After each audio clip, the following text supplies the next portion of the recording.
Aujourd'hui, Une menace pour les États-Unis. Des dizaines de missiles balistiques. Il a financé et accueilli des terroristes. Payé des kamikazes. 80 morts en Irak. Dans la seule journée d'hier, stupéfiant engrenage de la violence. Retard, l'indécision et l'inaction peuvent conduire à une horreur massive et soudaine. Le futur État palestinien, Jérusalem, notre ville sainte, est la seule capitale possible. Après 4 attentats suicides à la voiture piégée. Monsieur Sharon est un provocateur. Al-Aqsa est un lieu musulman. Al-Aqsa est un territoire palestinien. À une horreur massive et soudaine. Mort et destruction massive.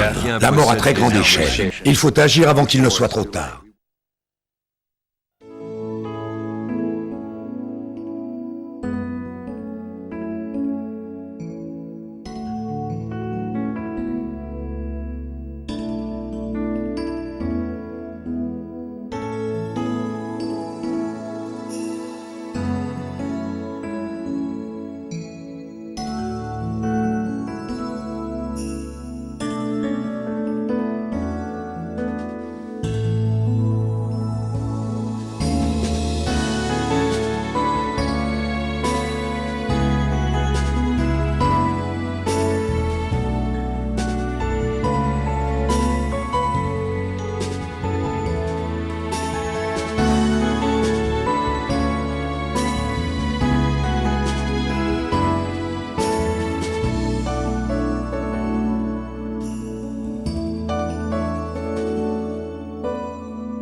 A dictatorship would be a heck of a lot easier, there's no question about it.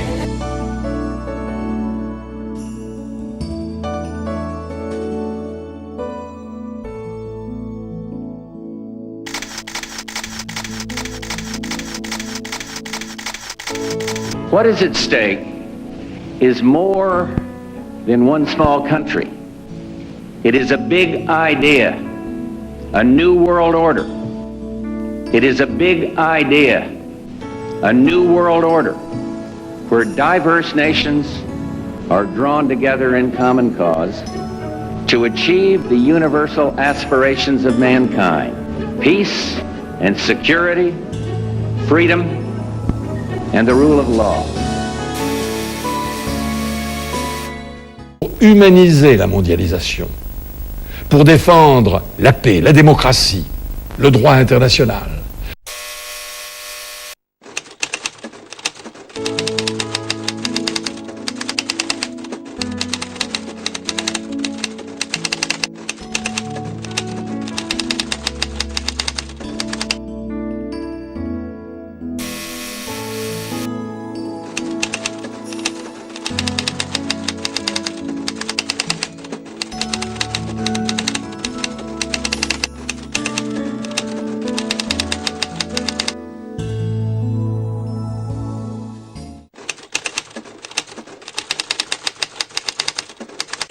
Ce que vous venez de voir maintenant, c'est M.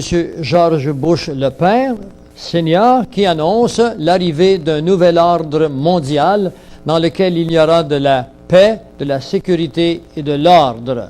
Ces paroles, paix et sécurité, nous sont mentionnées dans la Bible comme étant le point de départ pour une ruine subite qui s'abattrait sur l'humanité. La Bible nous dit, ils diront paix et sécurité, et une ruine subite s'abattra sur eux, sur les hommes.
Bonjour, je m'appelle Patrick McNee. L'Illuminati est supposé être une société secrète opérant depuis des siècles aux dimensions planétaires. Une confrérie occulte qui regroupe les personnalités les plus influentes du monde. Des individus de toute race et de toute religion qui occupent de hautes fonctions au sein des gouvernements, des églises, des affaires, de l'éducation, des sciences, de la médecine, de l'armée, de la finance et des organisations caritatives. Une fraternité secrète dont l'unique but est de s'emparer du contrôle de l'ensemble des peuples, des ressources et des fonds planétaires. S'il existe une société secrète aussi puissante, elle représente une menace absolue contre le monde libre. De fait, cela signifie qu'en réalité, le monde libre n'existe pas. Certains disent que c'est absurde. Mais désormais, pour la première fois dans l'histoire de l'humanité, nous avons la preuve de l'existence de cette société occulte d'envergure planétaire. Et nous savons aussi qu'elle a infiltré 2 des services de renseignement les plus puissants du monde. Qui plus est, nous avons découvert que des armes de destruction massive sont cachées aux États-Unis et dans d'autres pays pour une utilisation future. Comment cela est-il possible ? Afin de découvrir la vérité, nous devons d'abord explorer les couloirs obscurs des sociétés secrètes, dont l'histoire, les rituels et l'existence même sont enveloppés de mystères. Les communautés secrètes existent depuis des siècles. Elles ont toutes quelque chose en commun, un savoir unique, que leurs membres jurent sous serment de garder secret. Grâce à cette connaissance qu'ils ne partagent qu'entre eux, ils sont convaincus de pouvoir contrôler les profanes.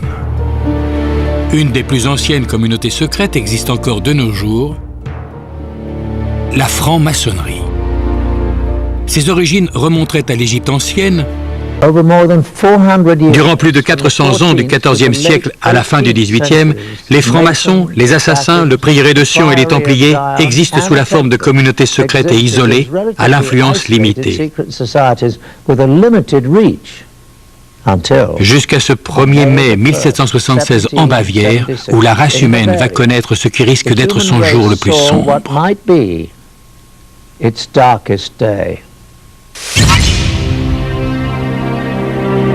Adam Weishaupt, un professeur de droit canonique élevé chez les jésuites et très versé dans l'occulte, forme une nouvelle organisation secrète qui va unifier toutes les communautés clandestines dans un but invraisemblable, prendre le contrôle absolu du monde et de ses ressources afin de parvenir à une domination totale des peuples.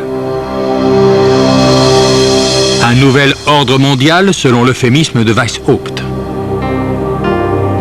Sa confrérie diabolique constitue une synthèse des fondements évoqués par les communautés secrètes qui ont déjà existé.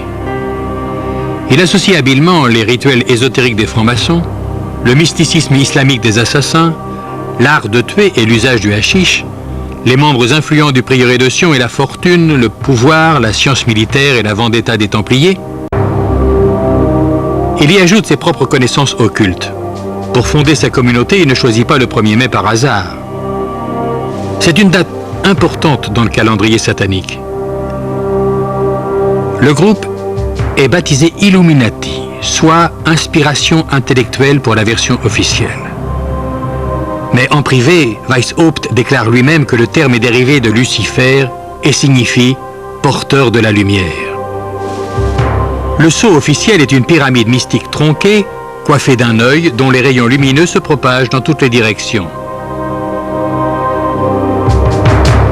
L'œil symbolise la connaissance de la confrérie d'illuminés qui règne au-dessus du monde.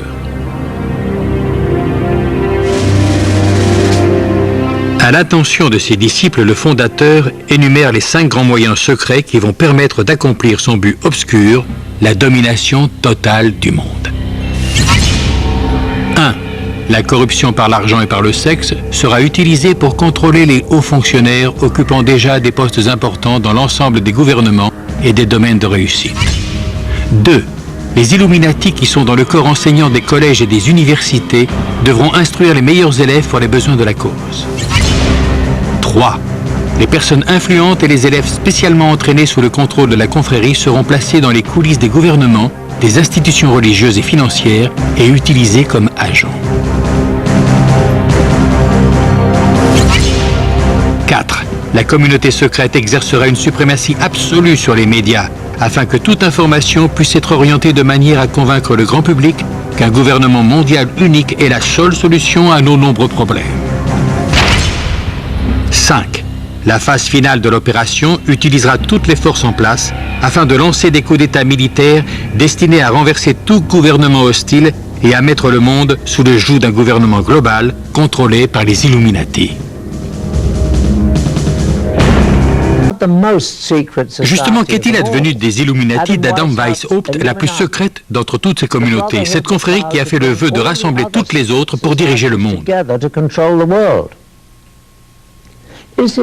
Poursuit-elle toujours son plan diabolique de domination planétaire? Nous avons découvert de nouveaux faits troublants qui révèlent que cette organisation est encore plus puissante de nos jours. L'étude d'une société top secrète se rapproche de celle des courants d'un lac. Les rides de la surface fournissent des indices sur ce qui se passe dans l'obscurité des profondeurs. Le plan d'envergure des Illuminati exige d'infiltrer les gouvernements à travers le monde.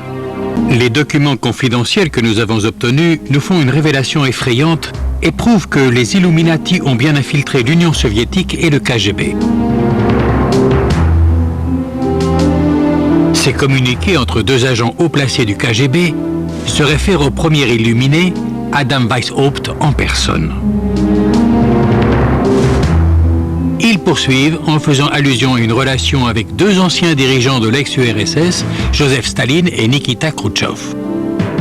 Notre mission, qui consiste à placer des agents au sein du Vatican, est un objectif que Weishaupt, notre fondateur, a évoqué il y a 200 ans. Staline et Khrouchtchev ont tous 2 essayé sans succès, mais cette fois je suis certain que nous pouvons y parvenir.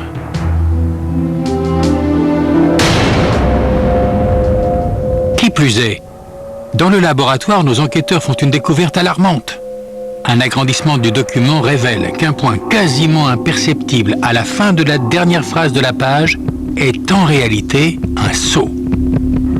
Il représente un œil au-dessus d'une pyramide tronquée, l'insigne officiel des Illuminati, une marque utilisée par la communauté secrète depuis sa création en 1776.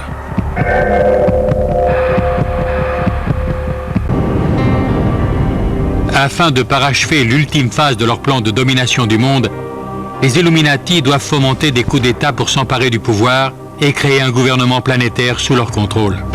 Pour y parvenir, ils comptent sur l'énorme surplus d'armes de destruction massive entassées par l'URSS afin de menacer le monde.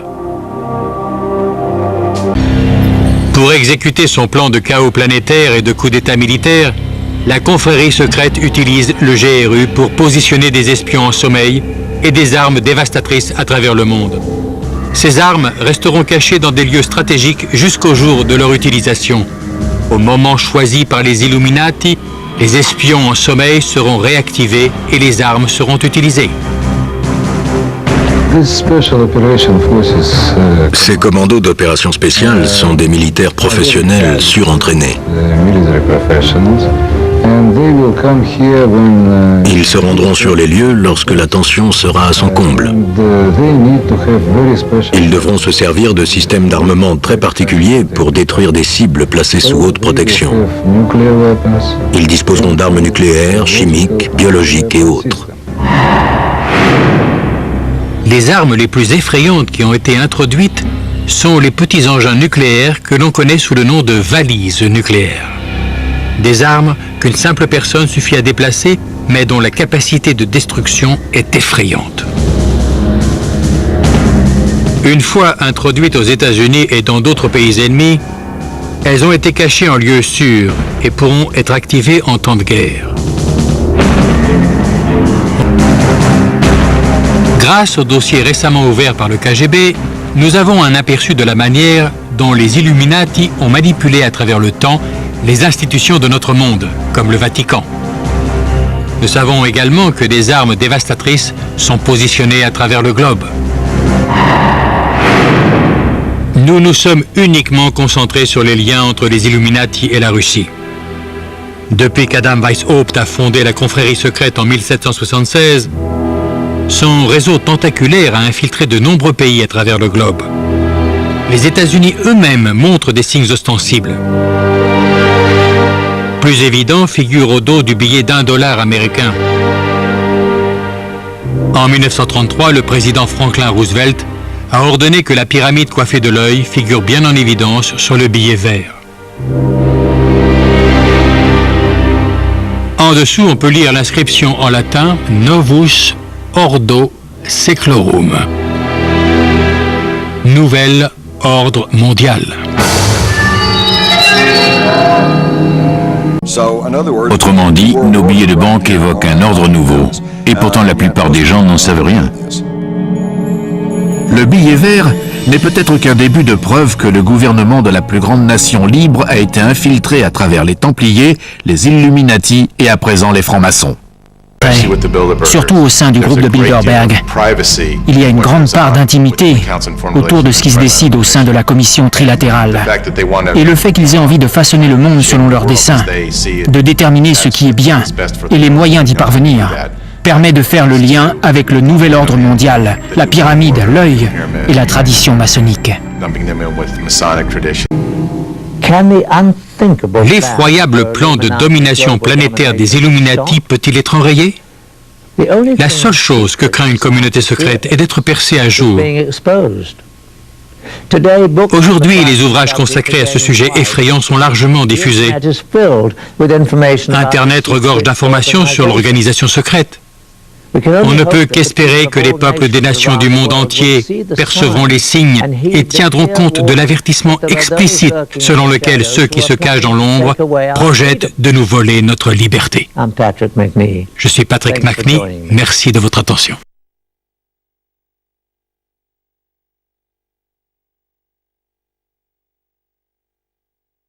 La première déclaration est de Jean-Paul II. Voici ce que déclare Jean-Paul II. Il nous dit, vers la fin de cette décennie, ceci a été fait en 1992, nous vivrons le premier gouvernement mondial à exister dans la Société des Nations. Un gouvernement avec l'autorité absolue de décider toutes les issues de la vie humaine. Alors, c'est une déclaration qui vous montre que Jean-Paul II sait ce qui s'en vient. Cette déclaration est placée dans The Keys of This Blood. C'est un livre qui a été écrit par Malachi Martin, qui est un jésuite, qui a interrogé le pape et fut un conseiller des 3 derniers papes. Maintenant, la deuxième déclaration, elle est écrite par George Bush. Aujourd'hui, un nouvel ordre mondial est à naître, un monde très différent de celui que nous avons connu. Troisième déclaration, nous sommes reconnaissants au New York Times, The Washington Post, The Time Magazine et à plusieurs autres dont les directeurs ont assisté à nos réunions et ont respecté les promesses de discrétion, c'est-à-dire de silence, pendant presque 40 ans. Il aurait été impossible pour nous de développer nos plans pour le monde si nous avions été soumis à la lumière de la publicité durant ces années. Il s'agit de David Rockefeller. 4. L'âge des nations doit prendre fin. Les souverainetés des gouvernements doivent être amenées sous un seul gouvernement auquel ils doivent abandonner leurs armes. Numéro 7. Nous devons agir aussi rapidement que possible vers un seul gouvernement mondial, une seule religion, un seul chef mondial.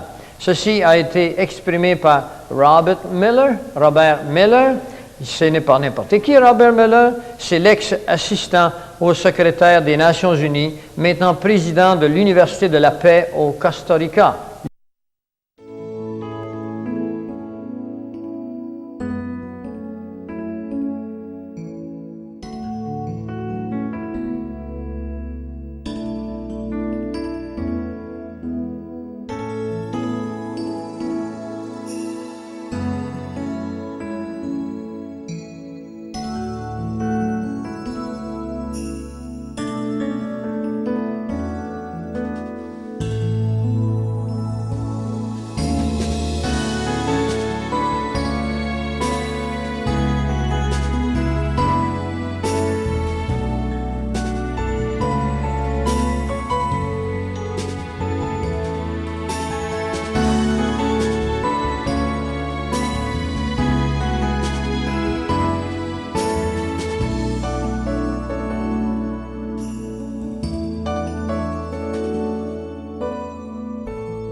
Janvier 1989. I, George Herbert Walker Bush, do solemnly swear. George Bush est assermenté 41e président des États-Unis. And will, to the best of my ability, devant le peuple américain, il fait le serment de défendre la Constitution. So help me God. Congratulations. 11 ans plus tard, George W. Bush suit les traces de son père. Mais peu d'Américains savent que le père et le fils ont déjà prêté serment à une société mystérieuse très puissante, que l'on nomme Skull and Bones. C'était pendant leurs études respectives à la prestigieuse université Yale. L'ordre des Skull and Bones a été fondé sur le campus de Yale en 1832 par un général Russell, qui s'est inspiré des loges de la franc-maçonnerie allemande, où l'on retrouve beaucoup de têtes de mort, de crânes, de squelettes, de cercueils et d'autres symboles du genre. Ron Rosenbaum, dont les articles ont paru dans le New York Times, a passé plusieurs années à étudier le Skull and Bones et ses membres influents. Selon moi, au départ, l'ordre était un rituel qui unissait l'establishment de l'Est, c'est-à-dire toutes ces familles fortunées et aristocratiques.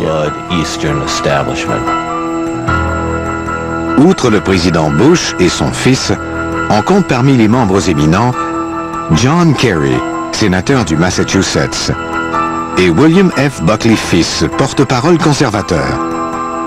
Tous les ans, 15 membres sont sélectionnés parmi la classe de première année dans le cadre d'une cérémonie spéciale.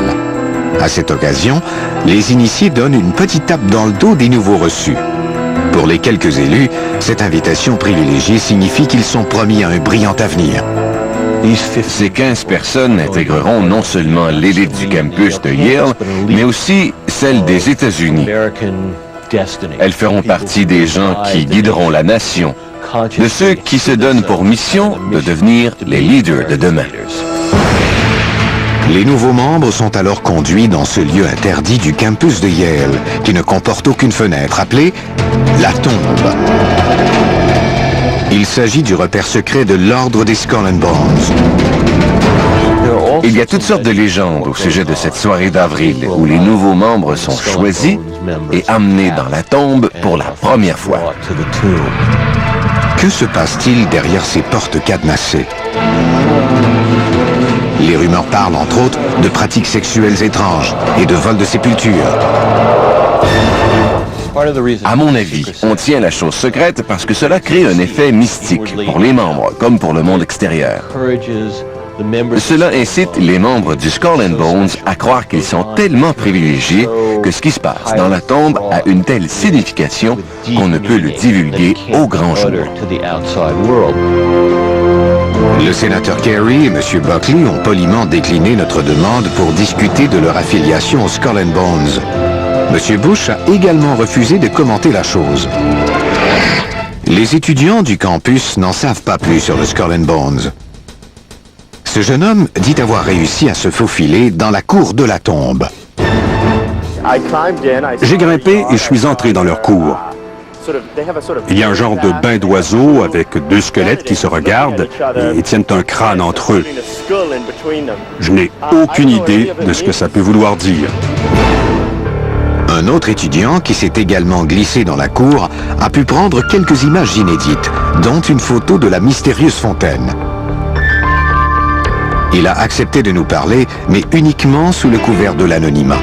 Je ne veux pas m'attirer les foudres de ces gens qui figurent parmi les personnes les plus influentes de la planète. Cet étudiant audacieux a été surpris par ce qu'il a vu dans la fontaine. Il y avait une espèce de résidu rouge dans cette fontaine. J'ai pensé que c'était du sang. J'ai l'impression que cette fontaine sert à des rituels étranges. On dirait que les deux squelettes sont là pour empêcher les gens de parler. Sur une autre photo, on voit une curieuse roue du destin. La roue comporte une aiguille pivotante. J'imagine que durant leur rituel, ils la font tourner et elle leur dévoile leur sort, leur destin. Ils font beaucoup de ce genre de choses, car ces gens croient tous que leur destin est de diriger le monde. Selon Nick Fleischer, co-rédacteur en chef du journal étudiant Rumpus, l'ordre des Skull and Bones a une telle emprise sur son image que chaque fois que les membres du journal tentent de traiter le sujet, leur travail fait l'objet de sabotage. Lorsqu'on a publié ce numéro, un certain nombre de journaux qu'on avait distribués ont disparu, très peu de temps après la livraison.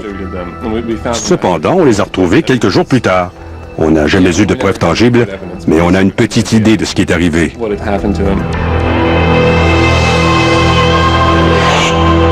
Quel sinistre secret le Skull and Bones peut-il bien cacher? D'après le dernier ouvrage de Ron Rosenbaum, l'ordre pratique certains rituels sordides, dont l'un connu sous le nom de confession sexuelle. Tous les dimanches soirs, ils se rassemblent. À tour de rôle, un par semaine, ils partagent les secrets de leur vie sexuelle. Il s'agit d'une espèce d'éducation sexuelle pour les jeunes de la bourgeoisie. On souhaite ainsi élargir leurs connaissances en matière de sexualité, de manière à éviter qu'ils se fassent exploiter, par exemple, par des filles non respectables, soit par des filles de classe sociale inférieure, des croqueuses de diamants ou des aventurières. Autre secret bien gardé des membres, leur bizarre fascination pour les chiffres 3, 2, 2. La légende raconte que l'ordre des Skull and Bones a été fondé par un orateur grec, Démosthène, en l'an 322 avant Jésus-Christ. C'est donc leur nombre secret. À mon avis, personne ne croit que l'origine de l'ordre remonte à si loin. Mais sur le plan mythique, il se réfère à cette époque. Le nombre 322 est très important pour eux. L'informatrice lui a révélé un secret encore plus lugubre, le vol de sépulture. On fournit le nom d'un personnage célèbre à chaque groupe de 15 personnes du Skull and Bones. Et on lui demande d'exhumer le crâne de cette personne pour l'emporter dans la tombe de l'ordre. Ron Rosenbaum croit que la famille Bush a été impliquée dans l'un des cas de vol de sépulture les plus connus. L'un de mes informateurs m'a raconté, et cette information a déjà été divulguée ailleurs, que l'un de ces crânes est conservé dans une boîte de verre remplie d'éclats de turquoise. Il s'agirait du crâne de Geronimo, le chef des Apaches. On raconte que Prescott Bush, le père de George Bush, était posté quelque part dans l'État de l'Arizona, tout près du cimetière où reposait Geronimo à la période où le crâne aurait disparu. Selon Ron Rosenbaum, la famille Bush a même tenté de retourner le crâne. D'après ce que j'ai compris, les Apaches ont refusé le crâne parce que ce n'était pas le bon à leur avis. Mais une chose est certaine, le pouvoir du Skull and Bones s'étend au-delà des murs de sa tombe.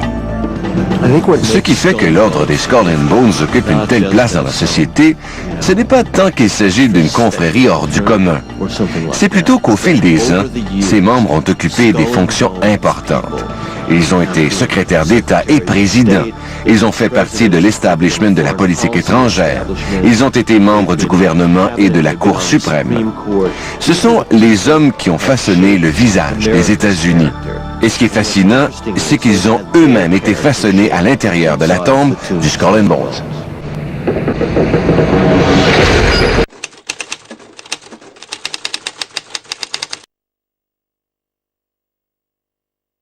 Donc j'en étais à ce volet de l'affaire Allègre que nous n'aurions jamais dû connaître et qui serait normalement resté secret à tout jamais et qui a éclaté suite à un enchaînement d'événements que mon père ne contrôlait plus du tout. Outre les garanties écrites d'impunité qu'il a obtenues de la part de la chancellerie et de Dominique Perben en personne, notre père est venu nous trouver à Toulouse alors que nous étions encore étudiants pour nous dévoiler ce que nous racontons d'ailleurs dans les interviews qu'ont publié les différents sites internet mentionnés en introduction, c'est-à-dire l'existence d'un groupe secret de gens de pouvoir de tout type de milieux, la politique, la finance, il nous a parlé de gens des milieux médicaux, même universitaires.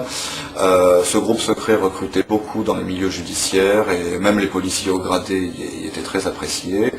Et il s'agirait d'un groupe secret dont les activités consistent à mener des sortes de cérémonies dans le plus grand secret, où l'on conjugue des pratiques aussi étranges et uniformément dégoûtantes que la sexualité de groupe, la scarification. Il a évoqué devant nous des images vous faire dresser les cheveux sur la tête. Il nous parlait de chair calcinée, de brûlures de cigarettes, de chair transpercée. Il nous disait que les personnes qui étaient torturées, parfois tuées à l'occasion de ces séances, déjà les personnes tuées n'étaient jamais consentantes, et que parmi les personnes torturées, il y avait des malades qui réclamaient ce genre de traitement, et puis des personnes non consentantes, parfois des enfants, qui étaient d'abord torturés puis mis à mort, le tout filmé, faisant l'objet d'un trafic de cassettes vidéo illégales qui s'échangerait à des prix fous sous le manteau. Il nous a dit que les proies de ce groupe de prédateurs de la haute société étaient recrutés dans les couches les plus basses de la société et parmi les catégories de personnes que personne n'irait rechercher. Il nous a parlé de prostituées, il nous a parlé de clodos, je cite le terme employé par un magistrat. Il a même mentionné parfois des étrangers en situation irrégulière, suivant ce qui leur passait sous la main, j'imagine. C'est-à-dire des gens qui soit ont rompu des liens avec leur environnement, soit n'ont pas d'existence légale, c'est ce qui est le cas justement d'étrangers en situation irrégulière, et donc en tout cas des gens que personne ne va aller chercher ou à propos desquels toute enquête sera plus ou moins vouée à l'échec dès le départ. Et puis alors bien entendu les membres de ce groupe, de par les positions influentes qu'ils occupent, sont à même dans le cas où certaines affaires menaceraient de sortir, eh bien de les couper dans l'œuf en manipulant les leviers qui sont les leurs, d'autant qu'ils se tiennent tous entre eux par la barbichette. Donc ce qui se passe, c'est que notre père se sentait sa vie terriblement menacée, parce que au moment où il a cru que sa carrière était ruinée du fait des fuites qu'il avait eues à propos des sites internet qu'il a fait paraître sur sa deuxième femme, il a fait pression sur Dominique Baudis, qui était un de ses amis personnels, pour s'assurer que cette affaire ne sorte jamais dans les médias audiovisuels. Et donc notre père nous a indiqué être allé voir Dominique Baudis, encore à Toulouse, comme quoi tous nous sur Toulouse, dans cette affaire, un week-end, pour exercer sur lui des pressions, afin d'obtenir que les médias audiovisuels ne couvrent pas cette affaire, ce qui fut fait. Simplement, le problème, c'est que le chantage est une arme qui est à double tranchant, et que autant la manipulation déraisonnable de cette arme a permis à notre père d'obtenir dans un premier temps tout ce qu'il voulait. Le non-traitement par les médias audiovisuels, le non-relayement de cette information, et puis les garanties écrites de la chancellerie. Autant après l'avoir rassuré de cette manière et avoir attendu que les choses se tassent un petit peu, il semble que ce chantage très déraisonnable l'ait mené à sa perte et l'ait mené à sa mort. Donc il y a eu trois entrevues. Notre père savait où nous trouver. À Toulouse, il savait que nous étions étudiants, il avait nos certificats de scolarité.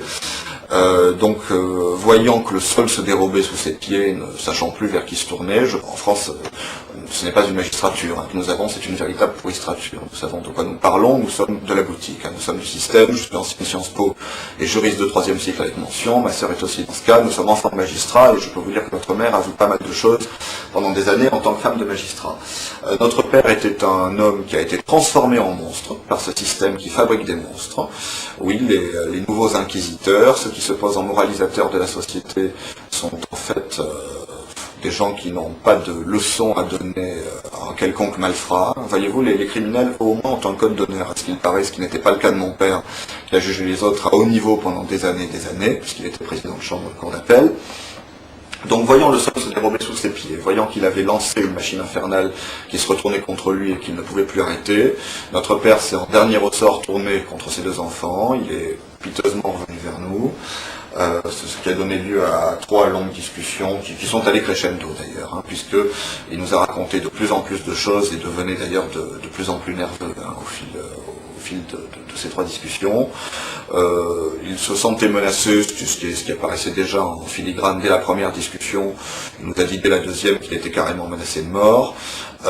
Par la suite, il a passé toute une nuit à brûler des documents et des photos. J'ai bien dit toute une nuit, pas simplement 1 heure, et apparemment il fallait à tout prix brûler ces choses.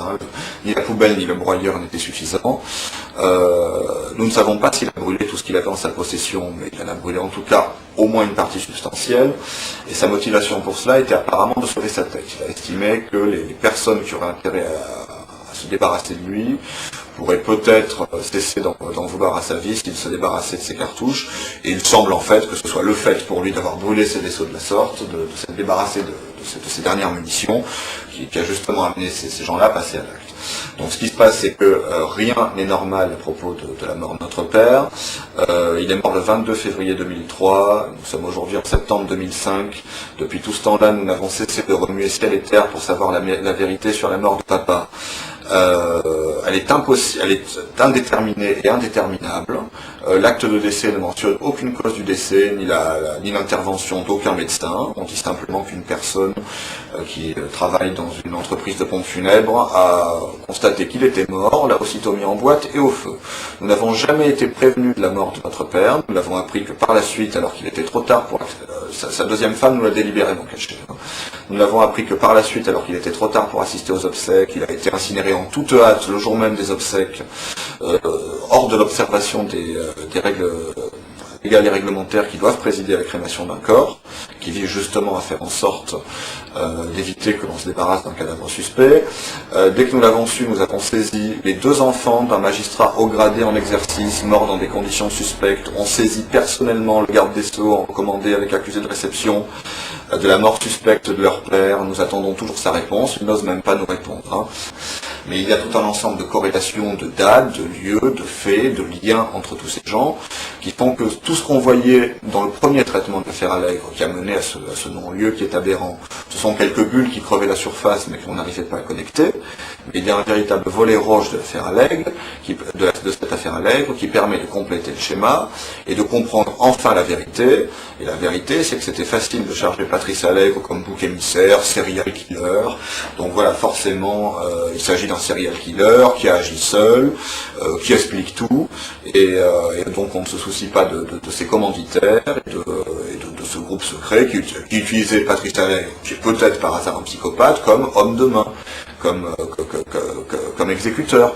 Bon, j'apprends que Marc Bourraguet prenait l'apéritif avec Patrice Allègre. Pour se dédouaner, il dit « Patrice Allègre m'a été amené par un ami commun ». Or, figurez-vous que cet ami commun a été décrit par la presse comme bien connu dans les milieux de la cocaïne toulousaine. Alors, il faudrait qu'on m'explique ce qu'un serial killer qui échappe bizarrement à toutes les investigations de police, hein, et quelqu'un de bien connu dans les milieux de la cocaïne toulousaine font à prendre l'apéritif le plus amicalement du monde chez un procureur. Je constate que Bourraguet est encore magistrat, ça me semble inconcevable. Et quant à Wolf, qui est aussi impliqué dans cette affaire et cité dans le dossier, il a été récompensé pour l'ensemble de son œuvre par une mutation à la Cour de cassation. Donc je me pose la question, il faut qu'il fasse quoi maintenant pour passer au grade suivant? Il faut peut-être qu'il tue quelqu'un. J'aimerais qu'on me dise pourquoi ces gens-là continuent à exercer. J'aimerais qu'on me dise pourquoi, alors qu'il y a 190 morts élucidés à Toulouse pendant les années Allègre et pas seulement, hein, Allègre et tout ce qui tournait autour de lui, non élucidés, pardon, oui, je crois que j'ai dit élucidés, alors qu'il y a 190 meurtres non élucidés qui ont toujours été abusivement classés en suicide. Hein. Maintenant, les gens, on ne les tue plus, on les suicide. Hein. C'est tellement plus simple, on peut fermer le dossier de suite. Hein. Comment se fait-il que la police, par exemple, trouve une personne qui est à la fois ligotée, bâillonnée, étranglée, si ma mémoire est bonne, et conclut au suicide, malgré les protestations de tout le monde? Comment se fait-il que pour toutes ces morts bizarres, on trouve toujours les deux mêmes experts près la cour d'appel, dont un qui s'appelle Alain Grain, je ne me rappelle plus le nom de l'autre, et comment se fait-il que ces deux truqueurs soient encore en exercice, n'aient jamais été sanctionnés, qu'on les trouve encore dans la liste des experts près la cour d'appel de Toulouse? Tout le monde sait bien qu'il y a enfin, l'affaire Allègre, nous l'avons connue avant tout le monde, puisqu'au moment où notre père est venu nous en parler, elle n'avait pas encore éclaté, et je crois même comprendre que ce sont les extravagances de notre père qui, par on ne sait quel mécanisme, ont amené à son éclatement un petit peu plus tard. Donc, ce qui se passe, c'est que je crois que l'affaire Allègre détient les clés de la corruption du système qui nous entoure. Maintenant, bon, les gens savent très bien à quoi s'en tenir, savent très bien que nous vivons dans une parodie de démocratie et que nos maîtres nous projettent les apparences d'une liberté factice. Notre père a été très précis sur le groupe dont il nous parlait. Apparemment, il y a toute une partie de ceux que j'appelle nos maîtres, hein, n'est-ce pas ce qu'ils sont, il y a une espèce d'élite autoproclamée qui n'est pas du tout basée sur le mérite mais sur le piston et les liens interpersonnels, et ces gens-là sont des loups qui gèrent le troupeau de moutons et puis qui consomment aussi du mouton à tous les repas. Donc il y a un groupe de prédateurs qui à mon avis n'existe pas seulement sur Toulouse. Bon, il se trouve que c'est sur Toulouse que ça a éclaté puisque bon, la magistrature et toutes ces choses sont beaucoup plus gratinées, beaucoup plus mafieuses dans le sud. Hein. On connaît aussi le ressort de Nice et il y aurait encore bien d'autres choses à dire. Mais le peuple doit être conscient qu'on le trompe, que sa pseudo-élite autoproclamée qui le trompe depuis beaucoup trop longtemps est en fait un ramassis d'opportunistes arrivistes qui nous ont réduits en esclavage sans qu'on s'en aperçoive, qui ont pris le contrôle de nos vies et qui donc estiment pouvoir exercer une prédation sur le troupeau, pouvoir transgresser toutes les lois, y compris celles de la morale et de la décence la plus basique, alors qu'ils sont eux-mêmes chargés de les faire respecter et eux-mêmes payés pour nous les faire respecter. Et donc, bon, c'était très clair, notre père nous a parlé d'une sorte de secte, donc, derrière lequel il y avait d'ailleurs une sorte de corpus idéologique. Qu'est-ce qu'on raconte? Donc, comment fonctionne cette secte? On approche les gens qui ont de la puissance. Hein. Si on n'a pas de pouvoir, on n'est pas intéressant, on reste dans la piétaille. On reste dans le troupeau. Alors à partir du moment où quelqu'un a du pouvoir, où il peut servir, où on est bien entre soi, on songe éventuellement à le recruter. Du moment qu'on a décelé chez lui, bien entendu, la corruption morale qui fait de lui un membre propice. On ne veut surtout pas recruter quelqu'un qui pourrait faire éclater le groupe ou qui pourrait dénoncer ce à quoi il assistait. Donc on recrute des gens qui semblent intéressants et chez lesquels on a décelé cette espèce de vocation que je qualifierais de diabolique, de participation à ces activités. On invite d'abord à des soirées moins extrêmes que celles que la personne sera amenée à connaître par la suite, mais au cours desquelles on l'enferme, hein, en filmant ce qui se passe dans ces soirées, en y faisant participer, ce qui permet de s'assurer de la loyauté future du membre et qui ne parlera jamais à personne. Puis ensuite on passe à des choses de plus en plus sérieuses, et la morale, si j'ose dire, l'idéologie qui sous-tend ce groupe, et qui est très grave hein, par rapport à ce qu'il révèle sur le fonctionnement réel de notre société, on raconte aux membres de ce groupe qu'en quelque sorte, toutes les règles qu'on leur a mis en tête depuis le début, que ce soit à l'école, dans la société, etc., sont des limitations à à leur liberté, qui les empêchent d'atteindre la quintessence du genre humain, et qu'il faut donc rejeter toutes les règles, à commencer par les lois, par la morale, par la décence, et qu'il y a nécessité de transgresser ces règles, de violer parfois littéralement tous les tabous pour faire sauter des sortes de verrous que l'on mettrait dans nos têtes depuis l'enfance. Et donc c'est ainsi que l'on commence par le viol, la torture, et pour